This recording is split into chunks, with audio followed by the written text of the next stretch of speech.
Hello there.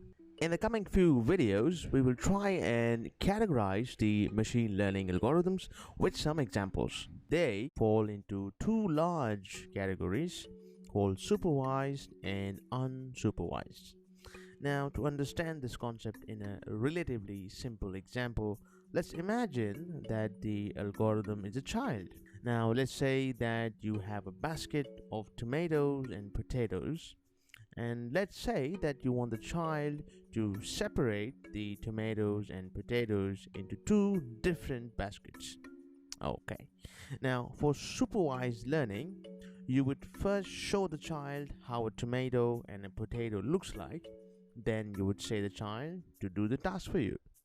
In unsupervised learning, you would tell the child, hey, listen, go and group them into different categories. So you're not actually telling the child how the categories look like, you're just leaving it to the child to decide.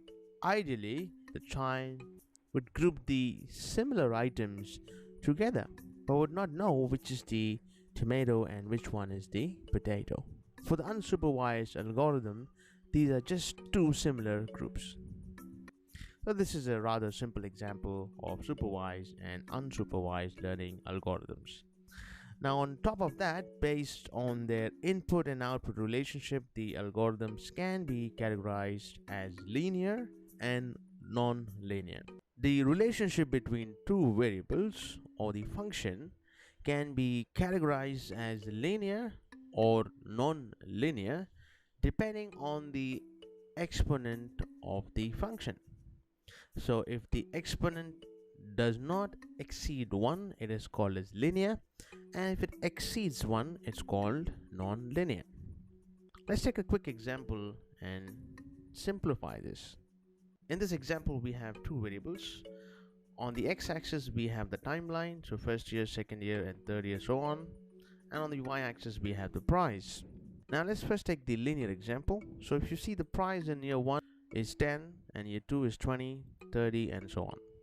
So the delta change between the year 2 to year 1 is $10 and so on till the year 5. So there is a constant change of $10 every year. So if you actually plot this in a graph, it's going to be a straight line, x being the time, y being the price, and the function is going to be y equal 10x. So if you take this example, year 3, y equals to 30 and x equal to 3, so 10 into 3 is 30.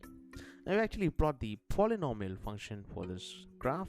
The power of x here is 1, hence this is a linear function. Now let's go to the non-linear example. So the same variables, year versus price, but here if you see the delta change, it is not linear, it is non-linear. So on the first year it changes by $10, on the second year it changes by $20, and on the year 5 it changes by $50. Therefore you see a non-linear slope here, and the polynomial function for the slope is y equals 5x power 2.